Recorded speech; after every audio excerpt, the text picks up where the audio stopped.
चलें जी, शुरू करते हैं। लास्ट टाइम अगर आपको याद हो तो हमने गॉसियन एलिमिनेशन को पढ़ा था और पर्टिकुलरली हमने देखा था कि रो एक्लन फॉर्म क्या होती है। देखें, लीनियर सिस्टम को सॉल्व करने के लिए गॉसियन एलिमिनेशन ही सिर्फ कोई ज़रूरी मेथड नहीं है, यानी आप फ़र्क तरीके से भी सॉल्व कर सकते हैं, या रो एक्लन फॉर्म बनाना ही ज़रूरी नहीं है, आप रो एक्लन फॉर्म बनाए बगैर भी इसको सॉल्व कर सकते हैं। बट दिस इज़ समथिंग जो एक एल्गोरिदमिक फॉर्म में अगर अवेलेबल हो जाए तो इसके काफ़ी सारे फ़ायदे हैं। ठीक है, इससे लीनियर सिस्टम भी सॉल्व होता है। और अगर आप किसी मैट्रिक्स की रो एक्लन फॉर्म बनाने के लिए, अगर जैसा कि अभी आपने असाइनमेंट 1 में कोड लिख लिया होगा, तो अगर आप कोड लिख लें तो you will see in future के इसके और दीगर कई बेनिफिट्स हैं। यानी मैट्रिसेस की कुछ ऐसी प्रॉपर्टीज़ को स्टडी करना जो डायरेक्टली आपको नज़र नहीं आएंगी कि ये किसी लीनियर सिस्टम से रिलेटेड है, तो वो प्रॉपर्टीज़ जो हैं they can help you a lot. और काफ़ी सारी जो कंप्यूटेशन है it actually is performed using the Gaussian elimination. ठीक है, तो जस्ट एज अ रीकैप मैं आपको बताता चलूँ कि पिवट हर नॉन ज़ीरो रो की पहली फ्रॉम लेफ़्ट टू राइट पहली नॉन ज़ीरो एंट्री कहलाती है। लेकिन इस पिवट की कुछ शराइत हैं, किसी भी पिवट के नीचे नॉन ज़ीरो एंट्री नहीं आ सकती। अगर पिवट आ गया तो complete column below it is all zeros. और दूसरा, रो एक्लन फॉर्म में होने के लिए पिवट्स की ऑर्डरिंग इस तरह से ज़रूरी है कि जो पिवट पहले आएगा वो वाली रो टॉप टू बॉटम पहले आएगी। और तीसरी प्रॉपर्टी ये कि ज़ीरो, अगर कोई ज़ीरो रो है जिसमें पिवट है ही नहीं है, जितनी भी हैं they will stack at the end. तो इस किस्म की फॉर्म को हम रो एक्लन फॉर्म कहते हैं, और ये फॉर्म हेल्पफुल होती है लीनियर सिस्टम के सोल्यूशन के लिए भी, और लेटर ऑन हम देखेंगे it is helpful for so many other computations of a matrix, कोई भी मैट्रिक्स। जी, अगर जी हर तरह के लीनियर सिस्टम का सवाल ये है कि क्या हर तरह कोई भी लीनियर सिस्टम हो तो क्या गॉसियन एलिमिनेशन या row echelon form will it give you the solution.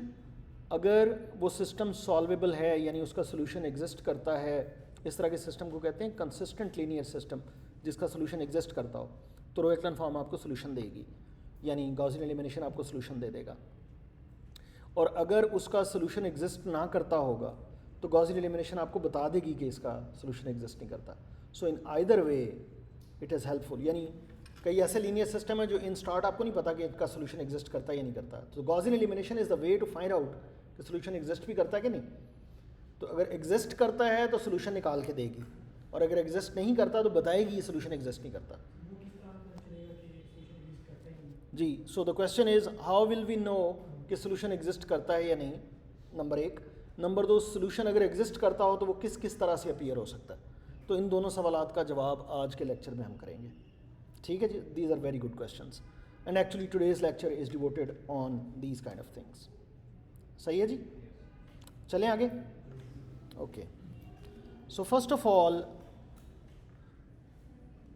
Linear system having a solution is called consistent linear system. This is the name. Consistent linear system is the one that has a solution. अब इसकी आगे दो types हैं consistent linear system, यानी solution अगर linear system consistent है तो दो तरह से अपीयर हो सकता है। एक ये कि सोल्यूशन यूनिक हो, दूसरा ये कि सोल्यूशन इनफाइनाइट हो। मिसाल के तौर पे अगर आपके पास एक लीनियर सिस्टम है जिसके वेरिएबल्स हैं x1, x2, x3, xd, फ़र्ज़ करें ये d वेरिएबल्स हैं लीनियर सिस्टम के, यानी d वेरिएबल्स हैं या d अननोन्स हैं। इक्वेशन जो है उसमें d वेरिएबल्स हैं और इस तरह की कई इक्वेशंस हैं। तो आपके पास पूरा लीनियर सिस्टम है, उसमें सब में यही d वेरिएबल्स हैं और उसमें 10 इक्वेशंस हैं, 50 हैं, जितनी भी हैं। अगर वो सिस्टम कंसिस्टेंट होगा तो इससे मुराद ये है कि x1 की कोई ना कोई वैल्यू एग्जिस्ट करेगी, x2 की कोई ना कोई वैल्यू एग्जिस्ट करेगी, x3 की कोई ना कोई वैल्यू एग्जिस्ट करेगी, और इसी तरह सारे वेरिएबल्स की कोई ना कोई वैल्यू एग्जिस्ट करेगी, सच दैट ये वैल्यूज़ अगर आप हर इक्वेशन में प्लग इन करेंगे तो सारी इक्वेशन सेटिस्फाई हो जाएंगी। Make sense? यानी x1 की जो वैल्यू आपने इक्वेशन नंबर 1 में प्लग इन की है वही बाकी तमाम इक्वेशंस में प्लग इन करें, x2 की जो वैल्यू आपने इक्वेशन नंबर 1 में प्लग इन की है वही वैल्यू बाकी तमाम इक्वेशंस में प्लग इन करें, and so on. And you will see कि ये जो x1, x2 और xd की ये जो वैल्यूज़ हैं ये सारी इक्वेशंस को सेटिस्फाई करेंगी। तो हम इन वैल्यूज़ को अगर एक अरे की फॉर्म में ऐसे लिख लें या कॉलम वेक्टर की फॉर्म में लिख लें तो हम इसको कहेंगे दिस इज़ अ सोल्यूशन, ये एक सोल्यूशन, दिस वन अरे is one solution. Make sense? तो अगर सोल्यूशन एग्जिस्ट करेगा तो वो कंसिस्टेंट लीनियर सिस्टम होगा, और बहुत सारे लीनियर सिस्टम ऐसे भी होंगे जिसके एक से ज़्यादा सोल्यूशंस एग्जिस्ट करेंगे। यानी x1 की ये वाली वैल्यूज़ लेट्स से 2, 4, 9, -4, और x2 की कोई फ़र्क values let's say 0, -3, 2 and something let's say 6, और फिर कोई और फ़र्क टपल, फिर कोई और फ़र्क अरे। I mean it is possible for some linear systems that rather than it has having just one solution, it has so many other also. I mean, this is going to satisfy the whole system. This is also satisfying the whole system. This is also satisfying the whole system. This is also satisfying the whole system, and so on. तो अगर किसी linear, और ये हम देखेंगे कि ऐसा क्यों होता है, ऐसा क्यों होता है हम देखेंगे, और कब ऐसा होता है ये भी हम देखेंगे, और गॉसियन एलिमिनेशन या रो एक्लन फॉर्म हमें कैसे बताएगी कि सोल्यूशन की टाइप क्या है, यूनिक है या इनफाइनाइट है। अच्छा, इसमें एक लुत्फ़ की बात ये है, और ये थ्योरम भी है, कि सोल्यूशन अगर एग्जिस्ट करेगा तो या तो एक सोल्यूशन होगा यानी एक वेक्टर होगा, या फिर इनफाइनाइट होंगे। ऐसा नहीं हो सकता कि 5 हैं या 10 हैं और बस 10 एग्जैक्टली 10 हैं, ऐसा नहीं है। समझ आ रही बात की? अगर एक से ज़्यादा सोल्यूशन हैं तो फिर इन्फिनिट है, और ऐसा क्यों है ये भी हम देखेंगे, इन्फिनिट क्यों है। एग्जैक्टली 3 सोल्यूशन पॉसिबल नहीं है, एग्जैक्टली 10 सोल्यूशन पॉसिबल नहीं है। Either it has a single solution, एक solution, one vector that is satisfying all the linear system, that's it. और if you have more than one then it's non stopping, they are infinite, so many of them. सही है? और third category ये है कि solution exist ही नहीं करता। So linear system having a solution, if it has a unique solution, it is called consistent. It has infinite solutions, it is called consistent. Consistency की type आप डिफाइन कर सकते हैं, यूनिक सोल्यूशन है या infinite है, लेकिन उसको हम कहेंगे कंसिस्टेंट ही। दूसरा, linear system has no solution.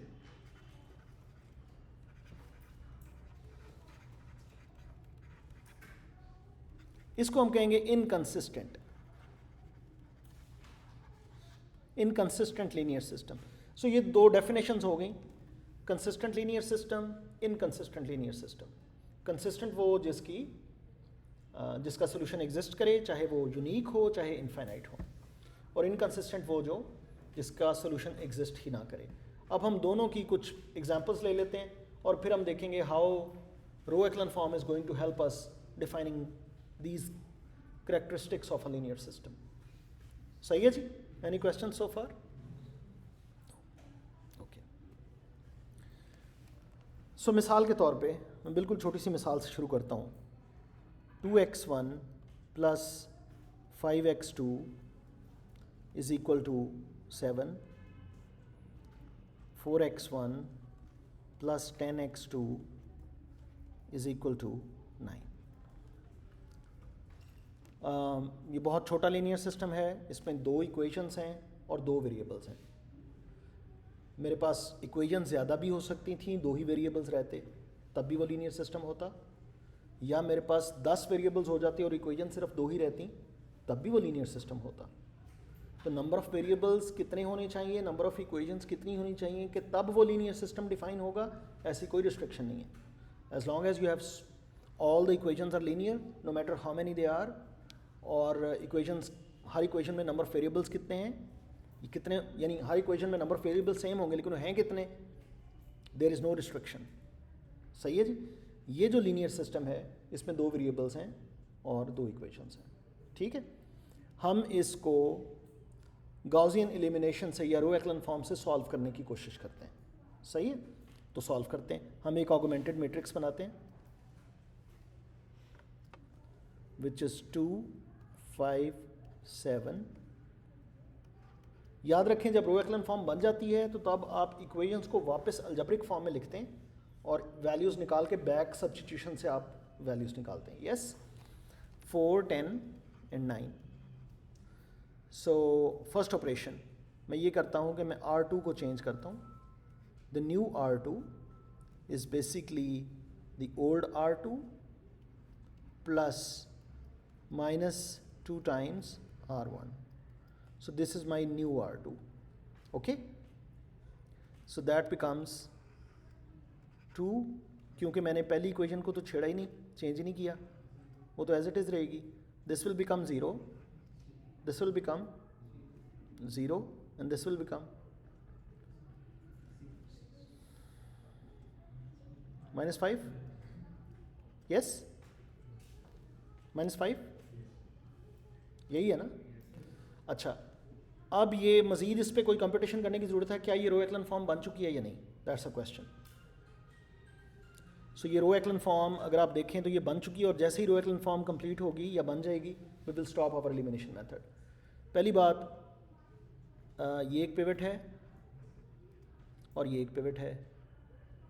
अब पिवट्स की ज़रा प्रॉपर्टीज़ देखें। इस पिवट के नीचे कोई नॉन ज़ीरो एंट्री नहीं है, इस पिवट के नीचे कोई नॉन ज़ीरो एंट्री नहीं है। ये तो इक्वेशन सेटिस्फाइड। जो पिवट पहले आ रहा है वो रो भी पहले आ रही है, ये भी हो गया। अब कोई ज़ीरो रो होती तो वो नीचे आती, ज़ीरो रो है ही नहीं। So this is row echelon form. Yes, अब ये रो एक्लन फॉर्म है तो इसका मतलब है कि अब सोल्यूशन अगर एग्जिस्ट करेगा तो हमें मिल जाएगा। We should start writing our equations backwards, और इक्वेशंस को लिख के हमें एक इक्वेशन से वैल्यू निकालें, वो दूसरे में प्लग इन करें, फिर तीसरे में, जितनी भी हैं, and we will be able to find out our solutions. Yes, so let's start writing equation 1 as it is, 2x1 plus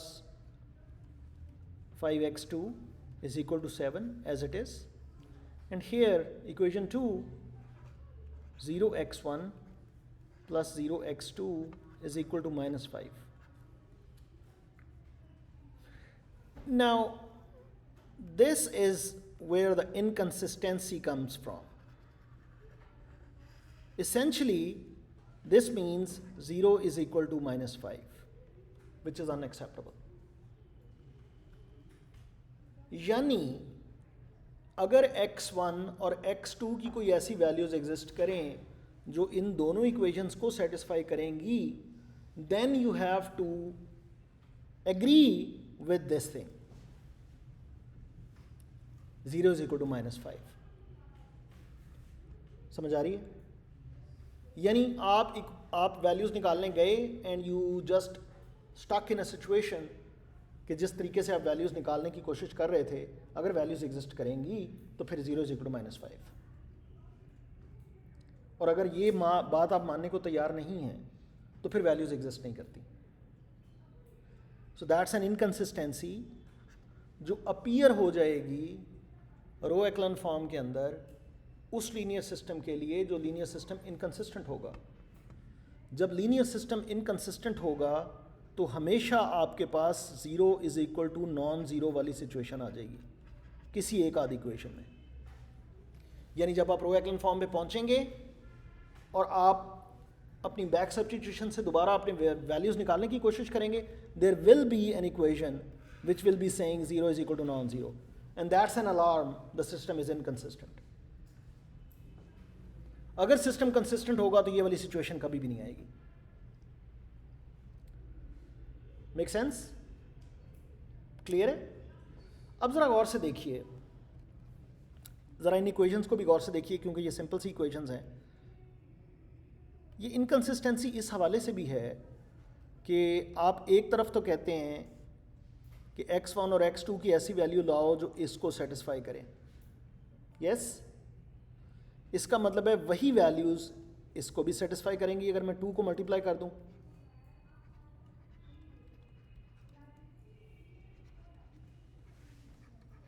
है ना। अगर x1 और x2 की कोई ऐसी वैल्यूज़ हैं जो इक्वेशन 1 को सेटिस्फाई करती हैं, तो वो फिर अगर मैं दोनों अतराफ पे 2 से मल्टीप्लाई कर दूं तो वही वैल्यूज़ ही इस इक्वेशन को भी सेटिस्फाई करेंगी। यस, अब ये इक्वेशन बन क्या गई?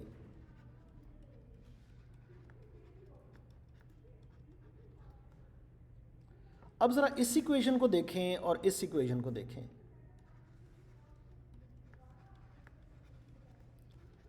ऐसी कौन सी वैल्यूज़ होंगी x1 और x2 की जो एक वक्त में 14 बनाती हैं और वही वैल्यूज़ 9 भी बना रही हैं?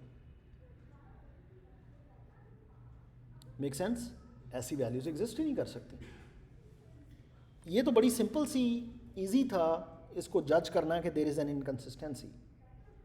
ठीक है, कई दफ़ा जब इक्वेशंस बहुत ज़्यादा होंगी, वेरिएबल्स बहुत ज़्यादा होंगे, तो इनकन्सिस्टेंसी कहाँ पे है भी या नहीं है, it will no longer be very easy task.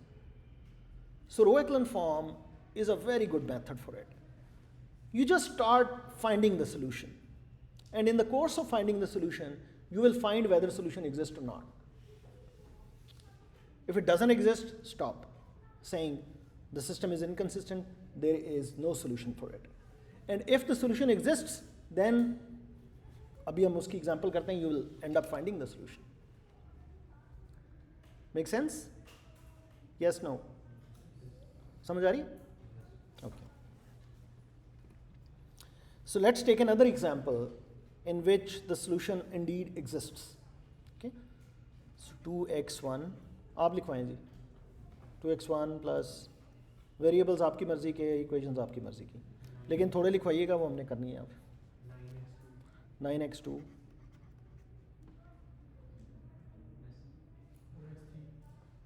Plus 4x3 equal to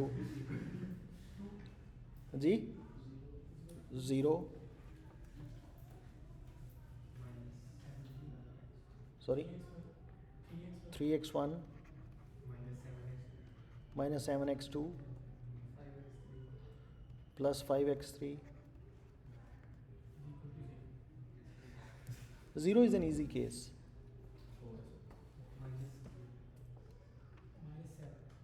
Minus 7. Do you want a third equation or is that okay?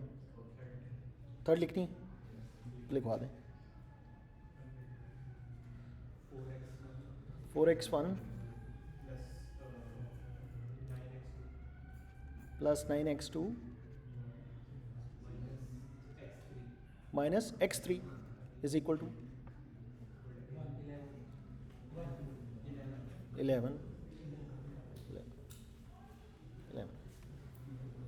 Let's try to solve this linear system. And by the way, I do not know whether it is consistent or not, or if it is consistent, it has unique solution or infinitely many solutions. I do not know anything about it. So let's start by making row echelon form of the augmented matrix.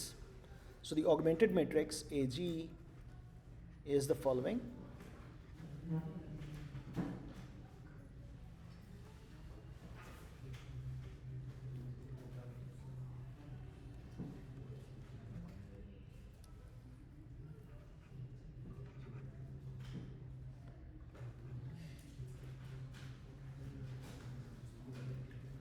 Okay, what should I do?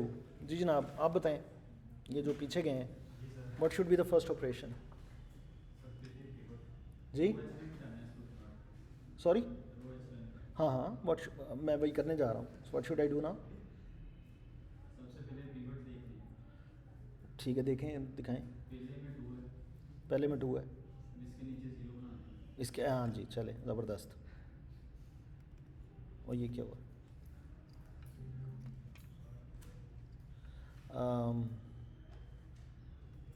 इसके नीचे 0 बनाएं जी। कौन सा पहले, ये बनाएंगे ये बनाएं? चलें नीचे वाला बना, इजी लग रहा है ये। चलें ये बना लेते हैं, हाँ ये बना लेते हैं। क्या करें? -2 से इसको मल्टीप्लाई करें और थर्ड में ऐड कर दें, यू विल गेट, ये तो चेंज नहीं होगी। और दूसरी में भी हम यही अभी कोई ऑपरेशन अप्लाई करके एक ही मैट्रिक्स में लिख देते हैं, ऑल्दो कि ये 1 बाय 1 लिखते होते हैं, लेकिन यहाँ पे आ जाएगा 0, यहाँ पे क्या आएगा? -9, यहाँ पे क्या आएगा? -9, यहाँ पे क्या आएगा 11। और अब इसको अब क्या करें,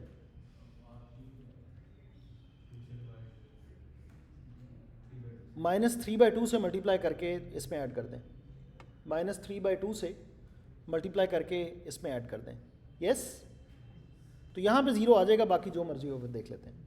-3/2, so this will become 0 here. यहाँ पे क्या आएगा जी, -3/2,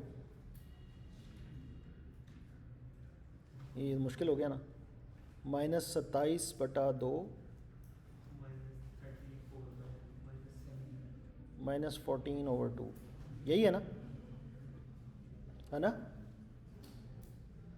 ये इसको जब मैं -3/2 से मल्टीप्लाई करूँगा तो ये -27/2 बनेगा ना, और ये मैंने 7 लिखा है ना, सही है। ये क्या बन गया, -41/2।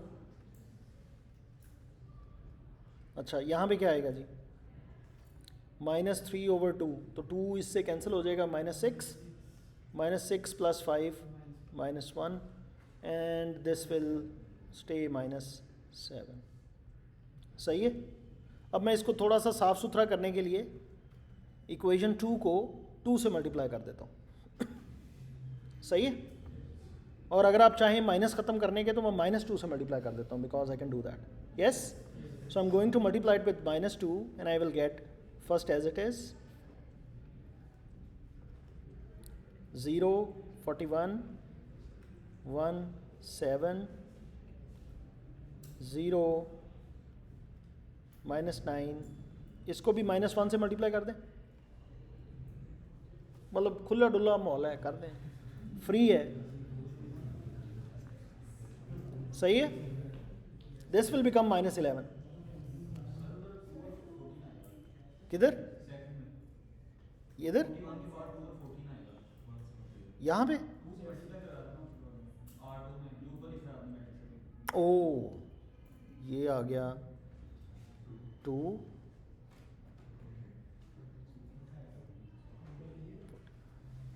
40। ठीक है जी, थैंक यू।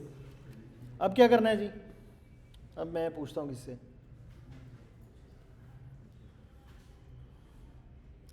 चलें जी आप बताएं।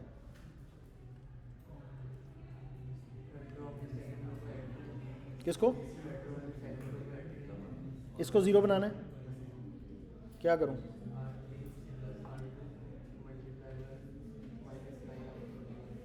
-9/41 से मल्टीप्लाई करके ऐड कर दें।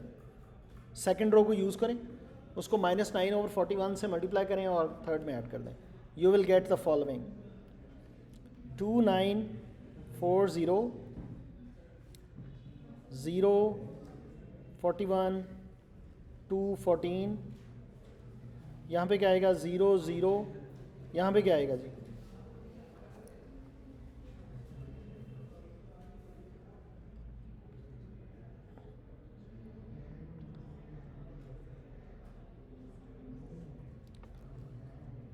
-9/41 मल्टीप्लाइड बाय 2 + 9, यही है ना, ये वाली वैल्यूज़, ये वाली वैल्यूज़। तो क्या करें इसको, -18/41 + 9, और ये तो बड़ा गंभीर सा हो गया यार, है क्या करें, इसको भी नीचे 41 लिख देते हैं और इसको 41 से मल्टीप्लाई कर देते हैं।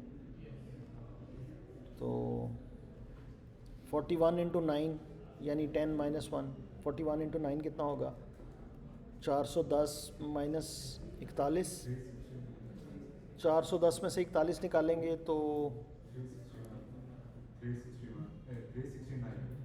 369 में फिर आप 18 फिर निकाल दें, 351, पक्की बात है, 351। सो ये आ गया जी 351 डिवाइडेड बाय 41, और यहाँ पे भी कोई वैल्यू आ जाएगी। ठीक है, यहाँ पे वैसे ये कर करा के देखिएगा यहाँ पे भी, लेकिन ज़रा गौर कीजिए, अब अगर मैं इन इक्वेशंस को वापस लिखना शुरू करूँ अलजेब्रिक फॉर्म में, तो यहाँ से मुझे x3 की वैल्यू मिल जाएगी। बिकॉज यहाँ पे कोई 0 is equal to non zero वाली शेप नहीं आई. Yes, I will get value of x3 from here, I will plug in x3 here, I will get x2 value from here, I will get x3 and x2 plug in here and I will get x1 value from here. ज़रा यहाँ पे गौर कीजिएगा, हमारे पास start में 3 variables थे और हमारे पास रो echelon form में 3 पिवट्स हैं और सोल्यूशन इस सूरत में यूनिक आ रहा है, यानी x3 की एक वैल्यू आ रही है और वही है, फिर x3 की वैल्यू प्लग इन की तो x2 की एक वैल्यू आ रही है और वही है, बस और कोई नहीं है. x2 और x3 की वैल्यू प्लग इन की तो x1 की एक वैल्यू निकली और बस वही है. So that's a unique solution इस केस में. लेकिन मैं आपको थोड़ा सा ये बता दूं, इसमें ज़रा एक चीज़ गौर कीजिएगा कि आपके पास 3 वेरिएबल्स थे और 3 ही पिवट्स आए. एक्चुअली 3 पिवट्स आए, 3 वेरिएबल्स थे. सही है? यस. इसके रिलेशनशिप्स हम इस्टेब्लिश करेंगे, लेकिन अभी जस्ट आपको बताने के लिए. अब फ़र्ज़ करें मेरे पास कोई लीनियर सिस्टम है जिसकी रो एक्लन फॉर्म ये बनी है, ये रो एक्लन फॉर्म बन गई है 2 1 3 6 0 0 1 9 0 0 0 0, विच मीन्स के 3 इक्वेशंस थी, 3 वेरिएबल्स थे. जब मैंने रो एक्लन फॉर्म बनाई तो at the end of the day I am left with only 2 pivots. 3 variables थे, 2 पिवट रह गए या 2 बचे, 2 पिवट्स हैं. यस. अब सवाल ये है कि इसका सोल्यूशन कैसे निकालना है. ज़रा ध्यान से देखिएगा. अगर मैं इसको अलजेब्रिक फॉर्म में दोबारा लिखूं, आई will gate x3 is equal to 9 and then I will be having 2x1 plus x2 plus 3x3 is equal to 6. ये 2 इक्वेशंस ही है ना. ओरिजिनल लीनियर सिस्टम जो भी था उसका सोल्यूशन और इस लीनियर सिस्टम का सोल्यूशन सेम है, क्योंकि हमने देखा है कि रो ऑपरेशन से सोल्यूशन प्रिजर्व रहता है. अब यहाँ से x3 की वैल्यू तो आ गई 9, विच मीन्स कि x3 की वैल्यू तो फिक्स है. जो हमारा सोल्यूशन था जिसमें x1 की कोई वैल्यू डालनी थी, x2 की कोई वैल्यू डालनी थी, x3 की कोई वैल्यू डालनी थी, उसमें x3 फिक्स है 9. सही है, x3 इज फिक्स्ड. अब ये x3 की वैल्यू अगर मैं यहाँ पे प्लग इन करूँ, आई will gate 2x1 plus x2 plus 27 is equal to 6, and here I have 2x1 plus x2 is equal to, ये उधर जाएगा तो ये माइनस 21. yes, make sense. अब x2 की वैल्यू कहीं से फिक्स नहीं हो रही. अगर x2 की वैल्यू फिक्स हो जाए तो फिर x1 की वैल्यू भी फिक्स हो जाएगी. अगर कोई हमें बता दे कि यार x2 की वैल्यू है 15 तो x1 की वैल्यू फिक्स. अब वो 15 में यहाँ पे x2 की जगह पे 15 प्लग इन करूँगा और x1 की एक वैल्यू आएगी और वही वैल्यू होगी. समझ आ रही है? x2 की अगर हमें कोई वैल्यू फिक्स कर दे तो फिर x1 की वैल्यू फिक्स होती है, लेकिन x2 की वैल्यू इधर इन इक्वेशन से कहीं से भी फिक्स नहीं हो रही. कोई भी x2 के ऊपर रिस्ट्रिक्शन नहीं लगा रहा. जैसे x3 के ऊपर ये रिस्ट्रिक्शन लग गई कि ये 9 है, x2 के ऊपर कोई रिस्ट्रिक्शन नहीं है, नज़र तो नहीं आ रही कहीं पे. तो इसका मतलब ये हुआ x2 जो भी वैल्यू लेगा, यानी अगर x2 0 है तो उसके लिहाज से x1 की एक वैल्यू निकलेगी, है ना. अगर मैं x2 यहाँ पे 0 प्लग इन कर दूँ तो फिर x1 की एक वैल्यू निकलेगी जिसमें x2 0 होगा और x1 ये होगा. x3 तो है ही 9. एक सोल्यूशन वो बनेगा जिसमें x1 की कोई निकाल लेते हैं. अगर x2 0 हो तो x1 की क्या वैल्यू आएगी? -21/2, x2 0,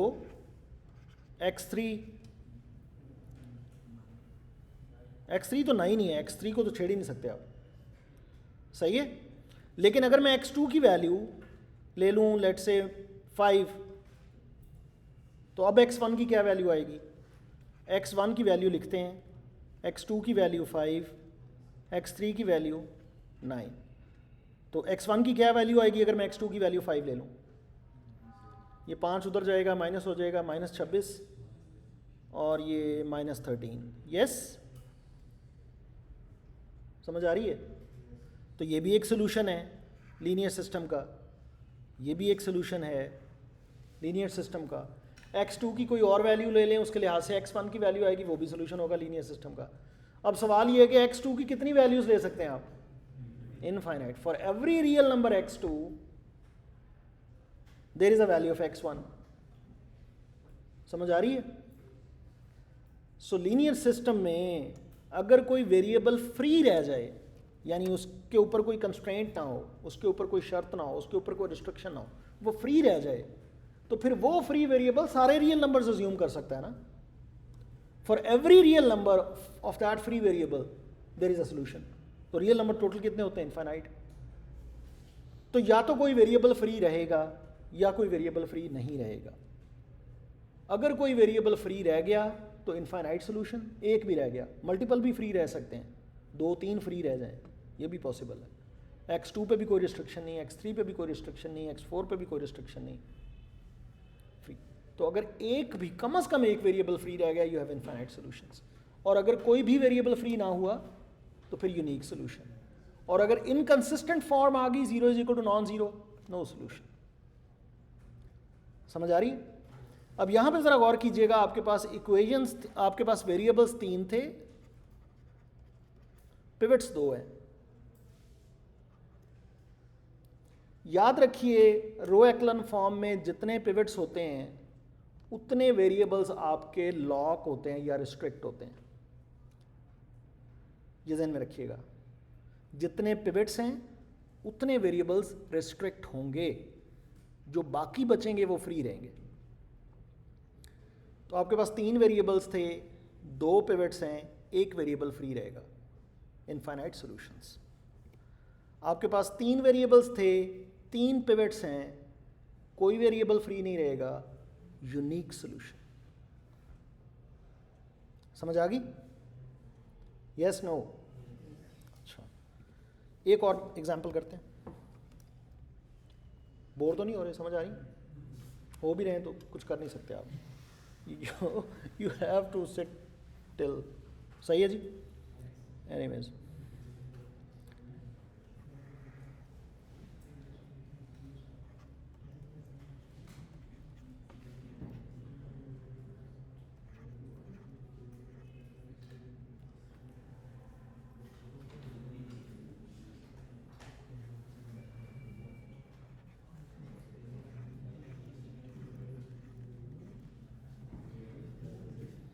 this is row echelon form of some linear system. Can you tell me how many equations are there in that linear system, original linear system? 3 equations. How many variables? 4 variables. सही है? Any inconsistency? Can you see any inconsistency? No. That means the system is consistent. Now let's find out the type of the consistency, unique or infinite. Let's see. How many pivots are there? 2 pivots. How many variables? How many variables stay free? Even if it's 1 free, it's infinite solutions. Here we have 2 free, so infinite solutions. How can we write those solutions? Let's see. Sayyid, let's write those solutions. 6x3 is equal to 9. That means x3 is equal to 9 over 6. In our solution, x3 is locked, 9 over 6. But now, although we will plug in the value of x3 here, and we will get 2x1 plus x2 plus x3, 3x3 plus 7x4 is equal to 5. Here we will plug in the value, which is 9 over 6, and we will get 2x1 plus x2, ये बनेगा, अगर मैं 9 over 6 लगाऊँ तो ये क्या बनेगा?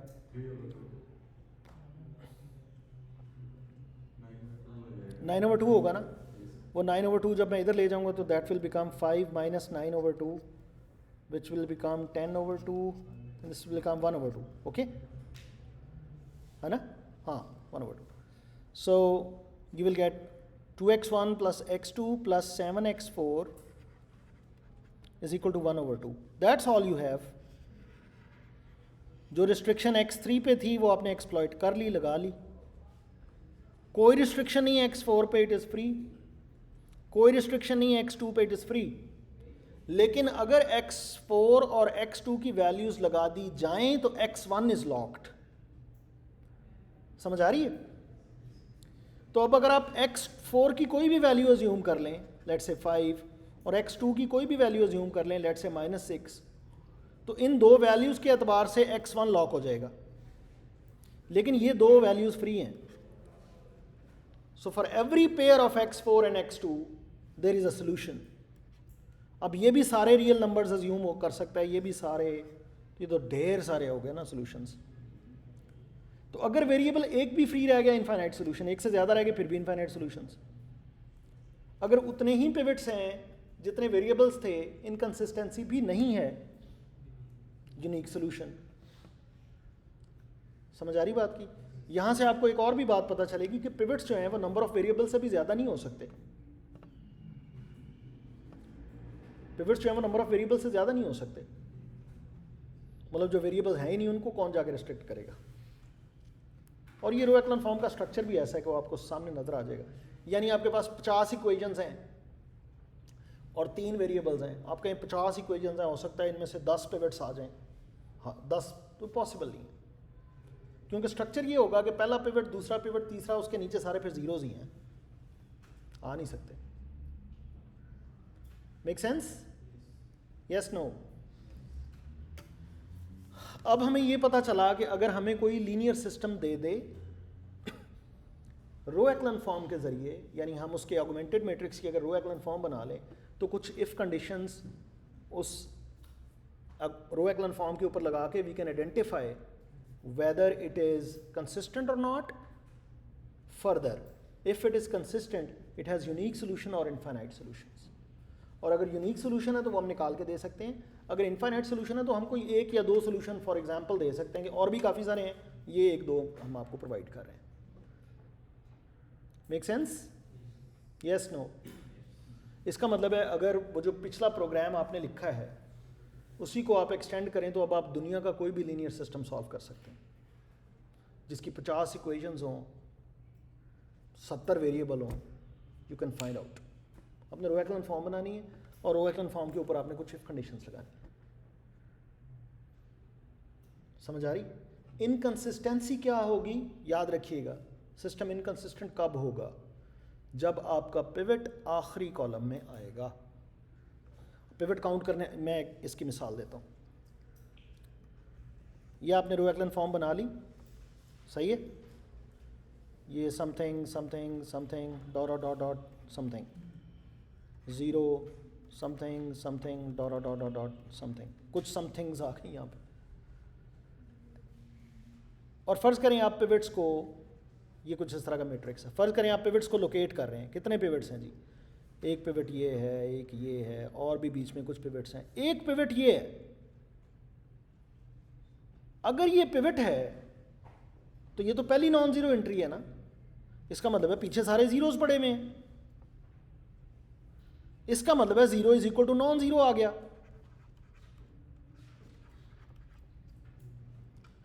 अगर आपका पिवट आखिरी कॉलम में आ जाए, जो कि राइट हैंड साइड है, ऑगमेंटेड मैट्रिक्स में राइट हैंड साइड ही है ना. अगर आप पिवट लोकेट करने जाएं, यानी आप पिवट देखें कहाँ कहाँ आए हैं, पहला पिवट किधर है, दूसरा, तीसरा, चौथा, और आपको लगे कि कोई एक पिवट ऐसा है जो आखिरी कॉलम में आ गया है, तो फिर वो इनकंसिस्टेंट लीनियर सिस्टम. ये पहले चेक कर लें. आप सारे पिवट्स निकाल लें, देखें पिवट लास्ट कॉलम में तो नहीं है. पिवट की जो पोजीशन है, जो इंडेक्स है, वो आखिरी कॉलम में तो नहीं आ रहा.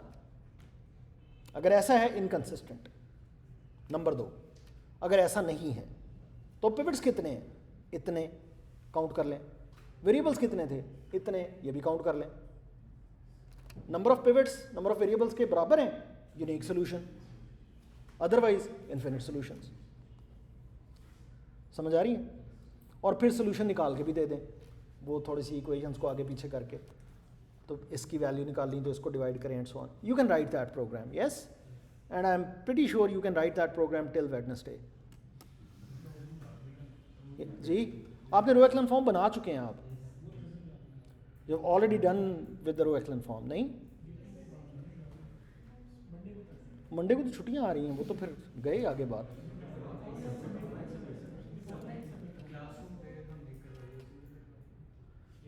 तो वाइवा हम कैसे लेंगे आपका?